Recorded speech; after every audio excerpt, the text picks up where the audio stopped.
अगर आप भी चाहते हैं पीके यादव फिल्म के ऑडियो वीडियो सबसे पहले आप तक पहुंचे तो लाल बटन दबा के चैनल को सब्सक्राइब जरूर करें, साथ में बेल आइकन दबाना ना भूलें।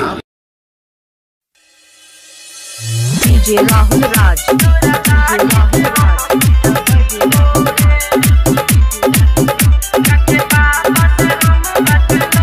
अभी आप सुन रहे हैं पीके यादव फिल्म की शानदार प्रस्तुति। हमरा संग किया छोड़ा तू करे छ, हमरा फेर में किया तू रहै छ। हमरा संग किया छोड़ा तू करे छ, हमरा फेर में किया तू रहै छ। जाके पापा से हम बतलैबो रे, तोरा लाठी से हम पिटबैबो रे। जाके पापा से हम बतलैबो रे, तोरा लाठी से हम पिटबैबो रे।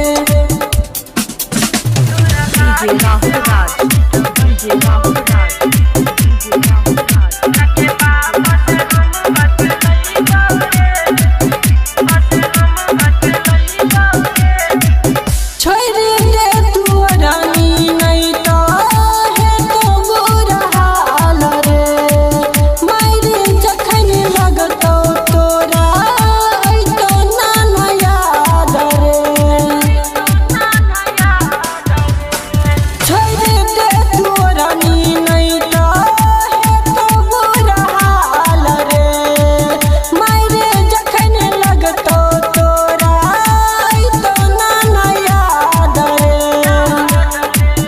किया नजर से नजर तू मिलाबै छ, हमरा पागल तू छौरा बनाबै छ।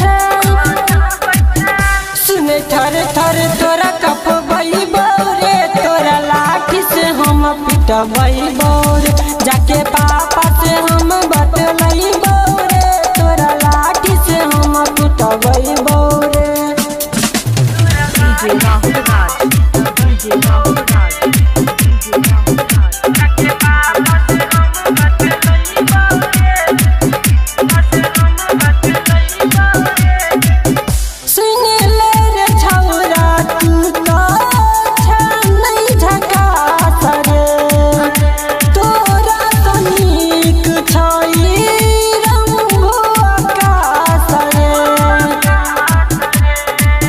सुन ले रे छौरा तू तो नहीं झकास रे। तोरा तो नीक छई छोटू आकाश रे। हम तो ओकरे से सुन प्यारे करै छी, हम तो ओकरे पर सुन छौरा मरै छी। तोरा हमहु तो इहे बतलैबो रे, तोरा लाठी से हम पिटबैबो रे। जाके पापा से हम बतलैबो रे, तोरा लाठी से हम पिटबैबो रे।